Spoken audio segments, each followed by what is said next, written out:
하나님 아버지 감사합니다. 이제 창세기에 있는 말씀을 통해 우리에게 나타나시는 야곱의 하나님 그 세 번째 시리즈를 들으려고 합니다.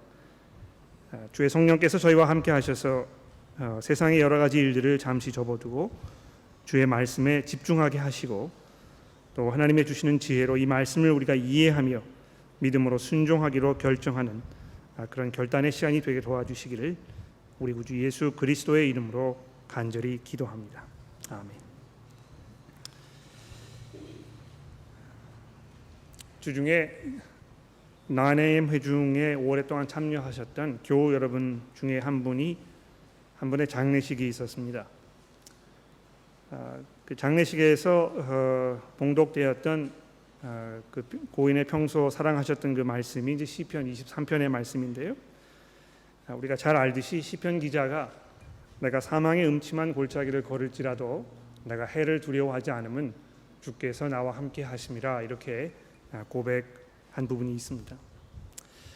제가 그 성경이 봉독되는 동안에 많은 생각이 제 머릿속에 지나갔습니다. 새해가 시작된 지 벌써 이제 불과 일주일이 조금 되지 않았습니다만 이미 저희 교회에 너무나 많은 일들이 있지 않았습니까? 어떤 그 분들은 정말 글자 그대로 문자대로 사망의 음침한 골짜기를 걸으셔야 했던 그런 분들도 계셨고 또 새해가 밝아서 새로운 마음으로 새로운 삶을 시작해 보겠다는 그런 포부가 우리가 있습니다만 사실 실제로 우리 여러 상황이나 우리 주변의 환경을 돌아보게 되면 정말 우리가 이 사망의 음침한 골짜기를 걷고 있는 것과 같은 그런 그 상황이 우리 앞에 펼쳐져 있는 것이 분명합니다. 여러 가지 삶의 어려운 부분들 이런 것 내가 대놓고 이야기하고 교우 여러분들의 기도나 이런 거를 요청하시는 분도 계시지만 또 그 중에는 혼자서 고민하시고 또 다른 분들은 잘 모르는 그런 어려운 상황 속에 있는 그런 분들도 계실 것입니다. 그래서 누구나 예외 없이 정말 우리가 이 사망의 음침한 골짜기를 걷고 있는 것처럼 이렇게 보이는 것입니다. 그런데 더 나아가서 그저 우리가 일상생활에서 삶에 이 부딪히는 여러 가지 그 문제들 이런 것도 참 큰 어려움입니다만 우리가 이 신앙에서 어떤 그 공허함, 어떤 그 굉장히 드라이하다고 느껴지고 하나님께서 정말 나와 함께 하시는지 내가 잘 확신할 수 없고 그런 가운데에서 그냥 형식적인 이 교회 출석으로 내 신앙생활이 대변되는 그런 상황에 있는 분들도 계시는 것입니다.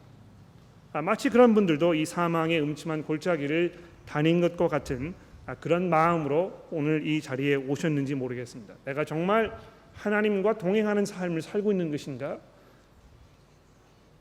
내 신앙이 정말 그것을 나에게 분명하게 증거하고 있는가? 이런 질문을 우리가 던져볼 수 있는 것입니다. 더 나아가서 우리의 삶 속에 깊이 자리하고 있는 이 죄와 죽음의 그 어두운 그림자가 우리의 삶을 엄습하고 있는 것처럼 이렇게 느끼시는 분들도 많이 계실 것입니다. 어떤 분들은 그것을 이미 이해하고 계시고 또 어떤 분들은 그런 상황에 내가 있다는 것을 잘 모르시는 분도 계시지만 성경이 분명히 우리에게 증거하는 바는 이 세상이 죄와 사망의 권세 아래에 있다는 것입니다. 과연 이런 그 세상에 우리가 살면서 정말 하나님께서 나와 함께 하신다고 내가 자신하고 확신하고 고백할 수 있는가? 이런 문제를 던지는 것은 우리에게 굉장히 중요하고 어떤 면에서 우리의 마음을 약간 불편하게 하는 그런 질문일 수도 있습니다. 오늘 우리가 살펴보게 된 이 세 번째 야곱의 하나님 시리즈, 오늘 본문 창세기 28장에 등장하는 이 사건은 이런 상황들 속에서 우리가 우리의 삶을 다시 돌아보고 우리의 믿음을 재정비할 수 있는 그런 훌륭한 기회를 우리에게 제공해 줍니다. 그래서 여러분 성경을 가지고 계시니까 이제 이 창세기 28장의 말씀을 피시고 이제부터 제 설교의 내용을 함께 들어주시기를 바랍니다. 이삭이 나이가 많아서 눈이 잘 어두워 보지 못하더니라고 시작되는 이 지난주에 본 27장의 말씀 기억나십니까? 이 말씀은 이삭이 육신의 눈만 어두워진 것이 아니고 이 영적인 눈까지 어두워져서 하나님께서 보셨을 때는 정말 어리석기 짝이 없는 초라한 모습으로 변해버린 그의 상황을 우리에게 대변해 주고 있습니다. 이 형 에서 대신에 동생 야곱을 축복하겠다고 하나님 미리 약속하지 않으셨습니까? 그런데도 이 어리석고 초라한 모습으로 전락해버린 이삭은 자신이 편애했던 큰 아들 에서를 굳이 축복하겠다고 이렇게 고집을 부리면서 하나님의 계획에 예기치 않은 장애물로 등장을 한 것입니다. 기억나시죠? 그러나 아내인 리브가의 그 계략, 또 작은 아들 야곱의 그 욕심, 그리고 큰 아들 에서의 우둔함 등이 이 복합적으로 이렇게 작용을 해서 이삭은 결국 자신의 의지와는 다르게 하나님께서 원래 예정하셨던 대로 작은 아들 야곱을 축복하게 이른 것을 우리가 지난주에 본문을 통해서 살펴보았습니다. 자, 그런 것을 배경으로 해서 오늘 28장의 말씀을 좀 돌아볼까요? 28장에 보게 되면 이제 이 그 야곱이 자기 짐을 다 싸가지고 고향에서 멀리 외삼촌이 살고 있는 이 하란 지방으로 이제 이민을 가야 하는, 도망을 가야 하는 그런 상황을 우리에게 설명을 해주고 있습니다. 1절 말씀해 보십시오. 이삭이 야곱을 불러 그에게 축복하고 또 당부하여 이르되 너는 가나안 사람 딸들 중에서 아내를 맞이하지 말고 일어나 밧단 아람으로 가서 내 외조부 부두엘의 집에 이르러 거기 내 외삼촌 라반의 딸 중에서 아내를 맞이하라. 자, 그리고 3절에 보십시오. 전능하신 하나님이 내게 복을 주시어 내가 생육하고 번성하게 하여 내가 여러 족속을 이루게 하시고 아브라함에게 허락하신 복을 내게 주시되 너와 함께 내 자손에게도 주사 하나님이 아브라함에게 주신 땅 곧 내가 거류하는 땅을 내가 차지하게 하시기를 원하노라. 이에 이삭이 야곱을 보내매 그가 밧단 아람으로 가서 라반에게 이르렀으니 라반은 아람 사람 부두엘의 아들이요 야곱과 에서의 어머니 리브가의 오라비더라. 자, 이렇게 하면서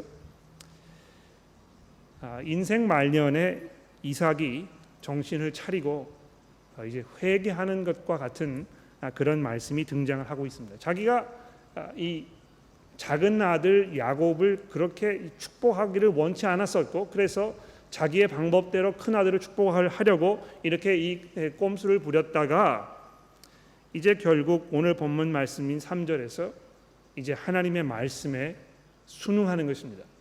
하나님께서 이렇게 미리 예정하셨기 때문에 내가 이제 그 하나님의 뜻을 따라서 너를 축복하는 것이다. 전능하신 하나님이 내게 복 주시기를 내가 원한다. 자, 이렇게 이야기를 하고 있습니다. 이 이후로 이삭이 이제 어떻게 되었는지에 대해서 성경이 자세하게 설명이 되어 있지 않습니다.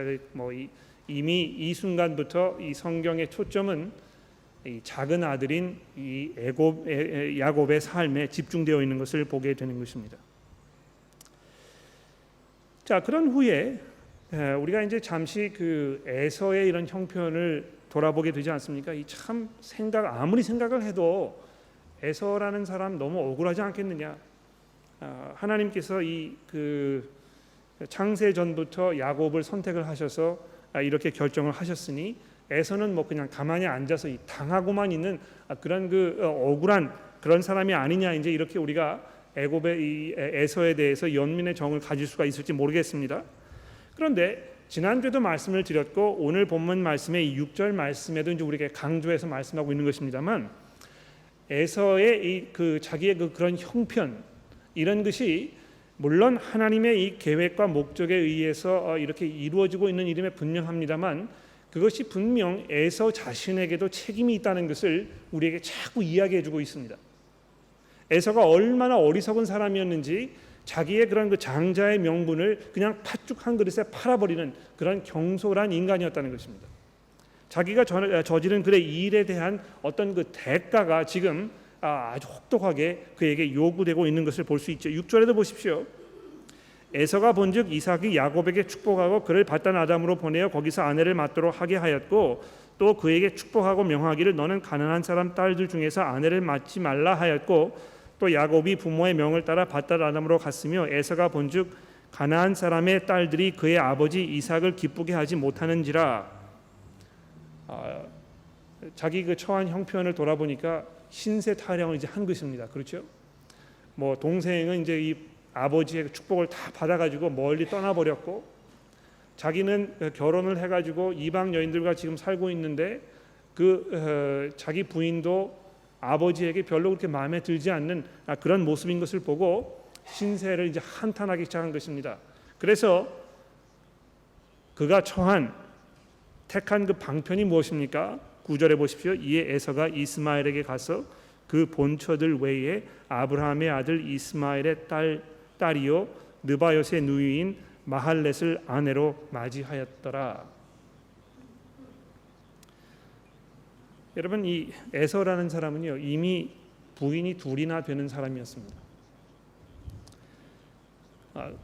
아마 이렇게 우리가 거기 있지 않았어도 지금 그 결혼 관계에서 무슨 일이 벌어지고 있는지 우리가 짐작을 할 수 있을 것입니다. 서로 이제 이 블레임 게임을 하기 시작했겠죠. 지금 내가 이런 형편에 있는 것은 다 네 책임이다. 내 부인인 당신들의 책임이다. 아버지께서 너희들 사랑하지 않았기 때문에 내가 이 하나님의 이 축복을 받지 못한 것이다. 내가 이 형편을 고치기 위해서는 다른 방법을 취해야 되겠다. 그래서 또 하나의 아내를 데리고 온 것입니다. 두 명의 아내를 가지고 있는 것도 하나님 보시기에 합당치 않은 일이었는데요. 그 자기의 이 상황을 반전시키기 위해서 처한 그러한 방법 역시 그것보다 더 형편없는 그런 선택이었다는 것입니다. 하나님께서 이 결혼이라는 것을 정말 중요하게 생각하셔서 우리에게 귀한 선물로 주셨는데도 불구하고 그것이 마치 집신짝인 것처럼 내팽개쳐버리고 자기의 방법으로 또 하나의 아내를 데리고 오는 이 에서를 보면서 우리가 그렇게 에서를 불쌍히 여길 그런 그 여지가 없다는 것을 본문 말씀이 우리에게 말씀해 주고 있습니다. 자, 그런데 제가 오늘 여러분들에게 말씀을 드리고 싶은 것은 이삭이나 에서의 그런 형편이 아니고요. 이 본문 말씀에 등장하고 있는 야곱을 찾아오신 하나님입니다. 자, 여기 보시게 되면 10절에 보십시오. 야곱이 브엘사바에서 떠나 하란으로 향하여 가더니, 자, 이렇게 10절이 이제 시작이 되고 있는데 여러분 왜 이 본문 말씀이 구태여 브엘세바에서 떠나서 하란으로 갔다고 이렇게 우리에게 시작을 하고 있겠습니까? 여러분 기억이 나시는지 모르겠는데 이 브엘세바라는 곳은요 아주 특별한 곳이었습니다. 우리가 이 창세기 26장으로 앞장으로 넘어가 보시게 되면 26장 23절에 이삭이 자기가 있던 처소에서 브엘세바로 올라갔다 이렇게 되어 있습니다. 보십시오. 이삭이 거기서부터 브엘세바로 올라갔더니 그 밤에 여호와께서 그에게 나타나 이르시되 나는 내 아버지 아브라함의 하나님이니 두려워하지 말라. 내 종 아브라함을 위하여 내가 너와 함께 있어 내게 복을 주어 내 자손이 번성하게 하리라 하신지라. 여러분 이 브엘세바라는 곳이요 아브라함의 집안, 이 이삭의 집안, 여기 아주 중요한 곳이었습니다. 왜 그렇습니까? 바로 거기에서 이삭이 다시 한번 하나님의 그 약속을 확인받은 곳이었거든요. 그런데 절묘하게도 본문 말씀은 야곱이 그 브엘세바에서 이제 떠났다 이렇게 우리에게 말씀하고 있는 것입니다. 위기의 상황에 이제 처해 있게 된 것입니다. 하나님께서 약속하셨던 그 자리에서 이제 떠나서 정처 없이 다른 이방의 땅으로 가야 하는 이 야곱의 그 위태로운 상황, 이런 것을 지금 우리에게 알려주고 있는 것입니다.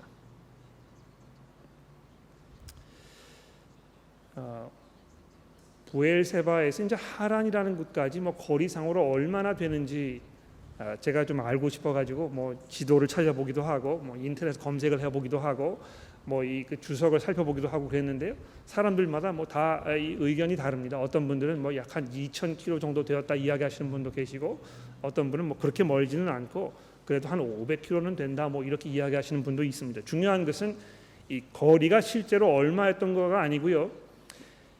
지금 브엘세바 하나님의 약속이 이 이삭의 가정에 확인되었던 그곳에서 벗어나서 지금 하나님의 보호하심과 다스림 밖에 있는 어떤 상황으로 가야 하는 이 야곱의 이 처량한 형편을 지금 우리에게 이야기해주고 있는 것입니다.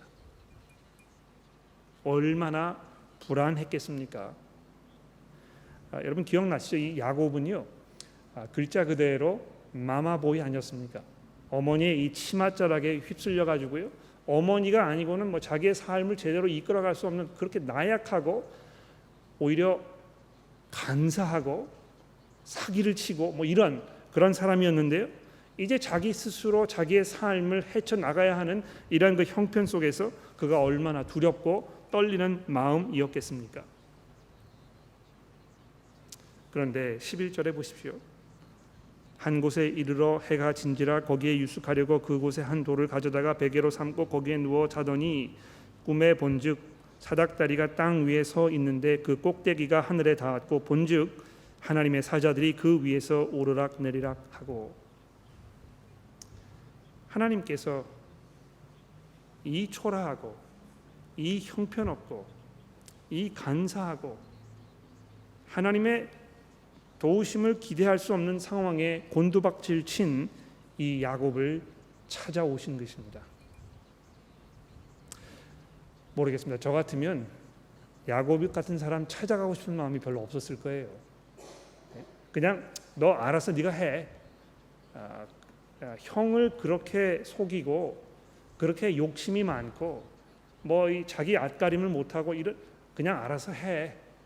이렇게 미워하는 마음이 가득했겠지요. 그러나 하나님께서 그를 그냥 내버려 두지 않으셨습니다. 여기 이제 그 사다리가 이렇게 하늘로부터 땅에 이렇게 있다 하고 거기 이제 천사들이 왔다 갔다 하였다 하는 그런 꿈을 꾸었다고 이제 본문이 이야기하고 있는데, 분명히 이것이 하나님께서 지금 그 천사들을 통해서 야곱을 찾아오시고 그 천사들이 야곱의 주위를 이렇게 돌아다니면서 그를 보호하고 지키고 있는 그런 상황을 우리에게 설명하고 있는 것이 분명합니다. 더 나아가서 그냥 환상만 본 것이 아니고요, 하나님께서 직접 야곱에게 이렇게 말씀하지 않으십니까? 13절입니다. 또 본즉 여호와께서 그 위에 서서 이르시되. 자, 여기서 야곱이 자기의 삶에 처음으로 하나님을 만나는 장면이 설명됩니다. 뭐라고 되어 있습니까? 나는 여호와니 너의 조부 아브라함의 하나님이요 이삭의 하나님이라. 내가 누워있는 땅을 내가 너와 내 자손에게 주리니 내 자손이 땅의 띠끌같이 되어 내가 서쪽과 동쪽과 북쪽과 남쪽으로 퍼져나갈지며 땅의 모든 족속이 너와 내 자손으로 말미암아 복을 받으리라. 이렇게 말씀하셨다는 것입니다. 여러분 그 나이 많으신 할아버지 할머니 이런 분들이 손주 손자들이 이렇게 집에 찾아와서 너무 이쁘고 대견해서 정말 위해서 기도해주고 이 하나님의 복을 막 받도록 이렇게 해주고 싶을 때에 여기 지금 나오고 있는 이 본문 말씀 인용해가지고 머리에 손을 얹으시고 내 자손의 땅이 티끌같이 되어 뭐 이렇게 기도하는 그런 모습을 우리가 종종 보게 됩니다. 대단히 죄송합니다만 성경을 잘 읽지 않으시기 때문에 그렇게 하시는 것입니다. 창세기의 본문 말씀이 기록이 되었을 때 그것을 읽고 거기에 있는 그대로 내 손주 손자에게 안수 기도하라고 본문을 기록하셨을까요? 그렇지 않습니다, 여러분. 지금 본문이 우리에게 하고자 하는 이야기는 하나님께서 어떤 분이신가를 우리에게 말씀해 주려고 좀 기록하고 있는 것이거든요. 이 말씀을 통해서 우리가 만나는 하나님이 누구입니까? 놀랍게도 지금 여기에서 하나님께서 야곱에게 하시고 있는 이 약속은요, 이미 오래전에 그의 할아버지였던 아브라함에게 하셨던 그 약속을 지금 반복해서 이야기하고 있는 것입니다. 여러분 그 창세기 12장으로 가셔가지고요, 거기에서 하나님께서 처음 아브라함을 만나셨을 때 하셨던 그 내용하고 이것을 한번 비교해 보십시오. 거의 뭐 말이 똑같이 되어 있습니다.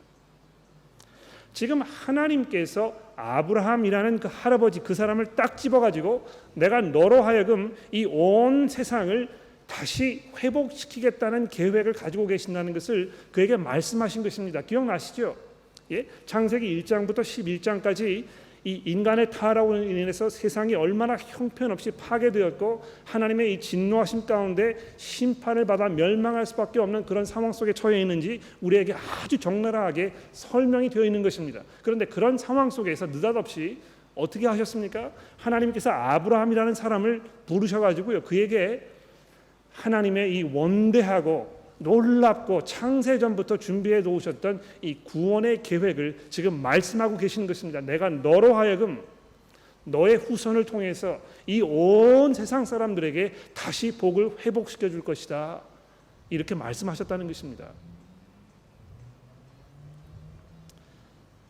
그러한 계획이 오래전에 그 할아버지인 아브라함에게 약속이 되었었는데요, 하나님께서 지금 그 약속을 잊어버리지 아니하시고 아직도 그것을 계획에 실행해 가고 계신다는 사실을 지금 본문 말씀이 우리에게 말씀해 주고 있는 것입니다.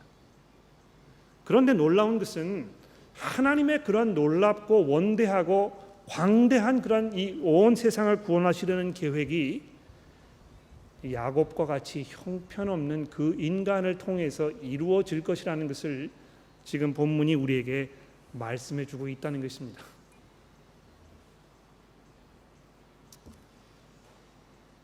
거기 땅과 자손과 내가 복의 근원이 될 것이라고 이렇게 말씀하고 있는데요, 아브라함에게 하셨던 그 약속하고 똑같다는 것입니다.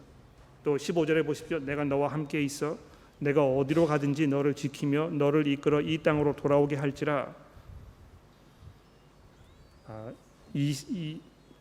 야곱의 어머니 리브가도 뭐 며칠이면 되겠지 이렇게 생각을 했었을 것이죠.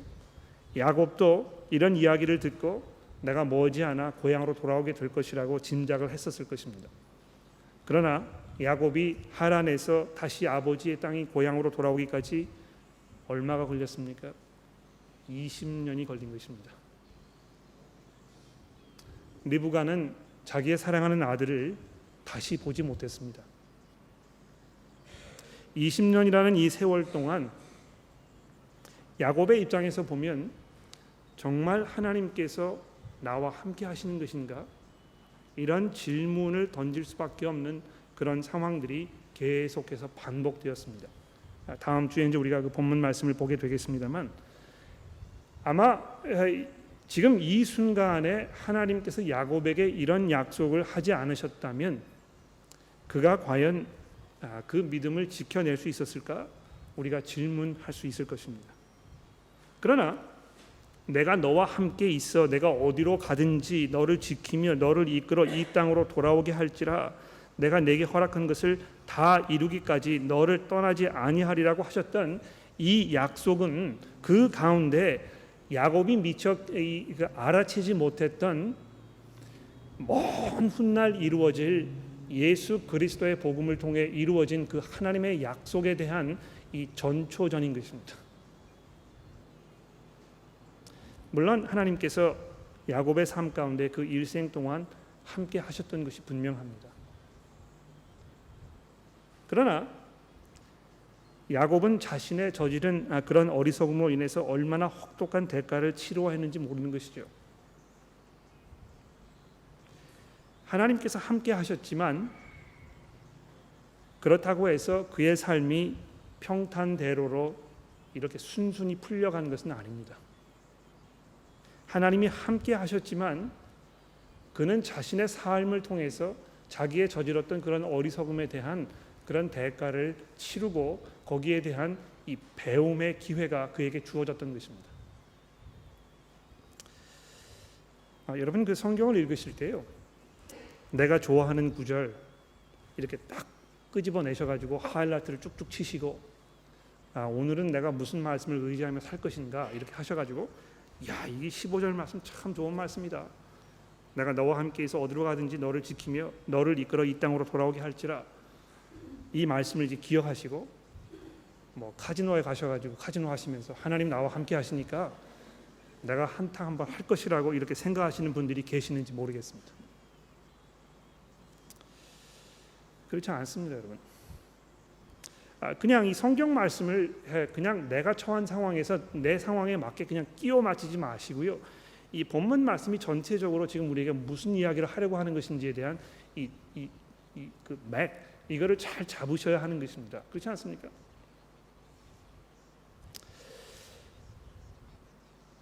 나머지 부분에 대해서는 지난 다음 주에 이제 자세하게 말씀을 드리도록 하겠습니다. 26절 말씀 이후로는 다음 주부터 말씀을 드리겠는데 시간이 많이 지났으니까 이제 결론을 내려보도록 하겠습니다. 이미 여러분이 파악을 하셨겠습니다만 오늘 설교를 통해서 여러분들에게 다시 한번 확인해드리고 싶어 하는 것은 하나님께서 야곱에게 하셨던 이 약속, 또 그 전에 이삭과 그의 아버지였던 아브라함에게 하셨던 그 약속, 이것이 예수 그리스도를 통해서 우리에게 완성되었다는 것을 여러분들에게 다시 확인시켜 드리려고 하는 것입니다. 여러분, 언제 하나님께서 함께 하고 계신다는 것을 느끼십니까? 잠시 한번 그 숨 고르기를 해볼까요? 여러분, 그 옆에 계시는 분하고요, 잠깐 그 여러분의 생각을 한번 나눠보십시오. 나는 이럴 때 하나님께서 나와 함께 하신다고 내가 참 느낀다. 한번 서로 나눠보십시오.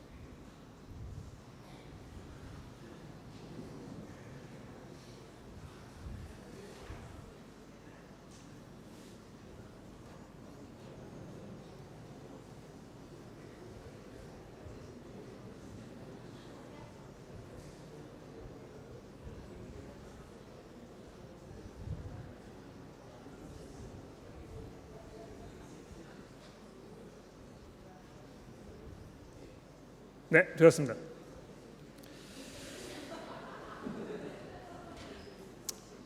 제가 교우 여러분들의 대답을 다 일일이 들을 수는 없습니다만 몇 가지 제 나름대로 이제 짐작을 해보았습니다. 이 기도의 응답이 되었을 때 그때 참 그 하나님의 임재를 내가 느끼고 체험하고 감사하게 생각한다. 또 어떤 분들은 정말 내가 이 찬양을 기쁜 마음으로 드리면서 깊은 감동이 나를 찾아왔을 때 내가 하나님의 임재를 느낀다. 여러 가지 그런 그 상황이나 이런 것이 있을 수 있을 것 같아요. 또 그리고 그런 모든 것들이 사실임에 분명할 것입니다. 그러나 성경 말씀이 계속해서 여러분과 저로 하여금 우리의 생각을 하나님의 생각과 이렇게 얼라인 되도록 이렇게 딱 줄이 맞도록 이렇게 우리에게 자꾸 요구하고 있는데 그 요구하는 사항이 무엇입니까? 하나님께서 우리와 함께 하고 계신다는 그것은 나의 어떤 그 주관적인 경험이나 체험 이런 것보다는 객관적인 하나님의 이 복음의 약속 가운데서 우리에게 확인되어야 한다는 것입니다. 조금 그 보충 설명을 드려보도록 하지요.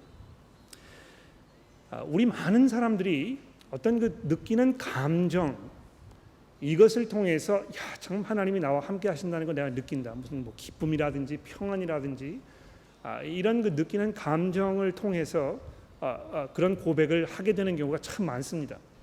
내가 기도를 했더니 말할 수 없는 평안이 찾아왔다. 기도를 했더니 이 그 생각이 정리가 되고 정말 그 복잡했던 마음이 다 클리어해지고 내가 그 가운데에서 마치 하나님의 그 찬란한 빛을 본 것 같다. 내가 이 금식 기도를 하면서 하나님을 만난 것 같다. 하나님께서 내게 임재하고 계신다는 그분의 어떤 그 영적인 존재를 내가 이 피부로 이렇게 느꼈다. 이렇게 이야기하시는 분들이 많이 계십니다. 그런데 여러분들의 그런 경험이나 이런 것을 제가 반박하려고 하거나 그런 것은 아니고요. 그렇게 느끼실 수 있다는 것입니다. 그러나 성경이 지금 우리에게 요구하고 있는 것은 무엇이냐 하면 그런 것들 속에서 이 하나님의 임재를 확인하려고 하지 마시고 하나님의 약속 가운데에서 그것을 확인하라는 것입니다. 하나님의 약속이 무엇입니까? 내가 너로 큰 민족을 이루고 너의 손으로 하여금 복의 근원이 되게 할 것이라고 이렇게 약속하셨던 그 하나님의 약속이 예수 그리스도의 이 십자가 사건을 통해서 우리에게 선물로 주어진 것입니다. 그래서 오늘 아침에 우리가 봉독한 이 요한복음 1장 51절 말씀에 보면 예수님께서 어떤 면에서 아주 이상한 말씀을 하고 계세요. 나다나엘이라는 사람 만나가지고 이야기하시면서 내가 하늘이 열리고 천사가 오르락내리락 인자의 머리 위에 오르락내리락 하는 걸 내가 보게 될 것이다. 분명히 지금 예수님께서 아침에 그 말씀하셨을 때 오늘 본문 말씀이 창세기 28장의 말씀을 읽으신 게 분명합니다. 왜 이 말씀을 하신 것이겠습니까? 이걸 통해서 예수님 뭘 지금 지적하시려고 하신 것입니까? 비로소 이 세상 하나님이 계시는 그 천국과 인간이 살고 있는 이 땅을 연결하는 그 사다리가 지금 예수 그리스도 그분에게 딱 연결되어 있다는 것을 지금 우리에게 약속해 주고 있는 것이거든요. 내가 그것을 보게 될 것이다. 어느 시점에선가 나타나라. 내가 지금은 볼 수 없을 것이지만 분명히 어느 시점에선가 하나님께서 너로 하여금 그것을 보게 할 것이다. 그래서 예수께서 뭐라고 나중에 말씀하셨습니까? 내가 길이요 내가 진리요 내가 생명이니 나로 말미암지 않고는 아버지께로 올 자가 없느니라고 이렇게 말씀하신 것입니다. 그러므로 하나님께서 우리와 함께 하고 계신다는 사실은 예수 그리스도 그분의 그 복음 가운데서 우리에게 확인되는 것입니다. 이것은 우리 이 마음속에 어떤 그 느끼는 변화라든지 뭐 감정 뭐 이런 것 어떤 그 주관적인 것이기보다는요 우리와는 동떨어져서 우리 밖에서 일어났던 어떤 그 외부적인 그 사건 이것을 이제 그 유명한 종교 개혁가 마틴 루터라는 사람은 그 alien righteousness라는 표현을 썼거든요. 이 alien이라는 말은 이제 그 외부라는 말 아닙니까? 예? 우리 속에 일어난 어떤 그 변화를 이야기하는 것이 아니고 우리와는 상관없이 우리 밖에서 일어났던 이 십자가 사건 그 사건이 지금 여러분과 저로 하여금 하나님께서 우리를 사랑하고 계신다는 이 확증 증거가 된다는 것입니다. 내가 어떻게 느끼고 내 영적 상태가 어떻고 내가 지금 뭐 어떻게 그 얼마만큼 기쁨이 있는지 얼마나 성령이 충만한 삶을 살고 있는지 이런 그 주관적인 느낌이 아니고요 객관적인 하나님의 약속을 우리로 하여금 바라보라고 얘기하고 있는 것입니다. 그래서 사도 바울은 에베소서 2장에서 우리에게 이렇게 말씀해주고 있습니다. 여러분 성경을 가지고 계시니까 이 부분 한번 찾아보고 결론을 지어볼까요? 에베소서 2장 19절입니다. 에베소서 2장 19절 말씀을 읽어보도록 하겠습니다.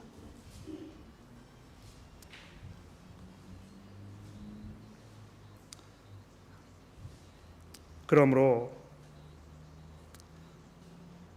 이제부터 너희는 외인도 아니요 나그네도 아니요 오직 성도들과 동일한 시민이요 하나님의 권속이라. 너희는 사도들과 선지자들의 터 위에 세우심을 입은 자라. 그리스도 예수께서 친히 모퉁이 돌이 되셨느니라. 그 안에서 건물마다 서로 연결하여 주 안에서 성전이 되어 가고 너희도 성령 안에서 하나님이 거하실 처소가 되기 위하여 그리스도 예수 안에서 함께 지어져 가느니라. 그렇습니다. 예수 안에 있는 사람들에게 하나님께서 하나님의 성령으로 함께 하고 계십니다. 이것은 뭐 우리가 피부로 느끼거나 감정적으로 체험을 하거나 이런 그 문제가 아니고요. 하나님의 약속이라는 것입니다. 내가 그것을 느끼든지 못 느끼든지 이것은 우리에게 하나님께서 선물로 주어진 우리에 대한 확증이라는 것입니다. 그러므로 하나님께서 그리스도 안에서 거듭난 하나님의 백성들과 함께 하고 계신다는 사실을 여러분 믿으시고 그 안에서 평안과 확신과 위로를 찾으시기를 바랍니다. 우리가 얼마나 많은 어려운 일들을 올 한 해에 겪어야 할지 모르겠습니다. 우리의 결혼 생활이 우리가 생각하는 대로 잘 풀려나가지 않을 때에 우리의 자녀들이 정말 우리에게 상처를 주고 큰 염려와 걱정으로 우리의 앞날이 어떻게 될지 잘 분간할 수 없을 때에 우리의 건강이 우리를 어려운 상황으로 몰아넣고 있을 때에, 또 무슨 일에서든지 간에 내 신앙생활이 정상이 아닌 것으로 느껴져서 마음이 무거울 때에, 여러분, 우리는 우리를 위해서 죽으신, 그리고 부활하셔서 하나님의 보좌 우편에 앉아 계시는 예수 그리스도의 그 영광된 모습을 바라보게 되기를 바랍니다. 기도하겠습니다.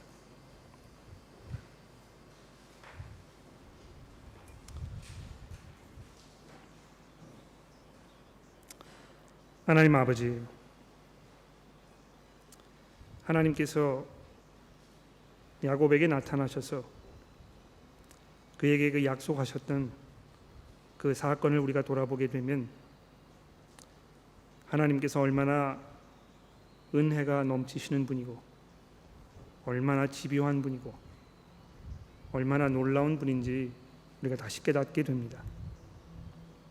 그 오래전에 누구도 예상치 않았을 때에 야곱에게 하셨던 이 약속이 그 오랜 세월과 경륜을 통해서 그리스도 안에서 완성되었던 이 놀라운 사실을 우리가 기억합니다. 하나님, 그 안에서 우리 교회에 있는 온 성도 여러분들이 하나님의 은혜에 감격하게 하시고 그 안에서 평안과 확신을 얻으며 이 땅에서 나그네로 살아가는 우리의 삶에 필요한 그런 인내와 소망을 배우도록 저희를 도와주시기를 간절히 기도합니다. 하나님께서 우리와 함께 하신다고 해서 우리의 삶이 그저 평탄한 삶만이 되지 않을 것을 우리가 기억합니다.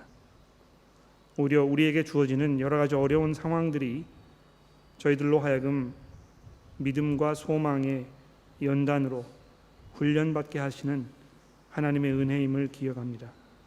저희를 도와주셔서 그 어려운 상황들을 믿음으로 잘 헤쳐나가게 하시고 또 특별히 어려운 상황 속에 있는 형제 자매들을 저희가 깊은 사랑과 또 하나님의 약속의 그 말씀으로 세워주는 저희 모두가 될 수 있도록 도와주시기를 우리 구주 예수 그리스도의 이름으로 간절히 기도합니다.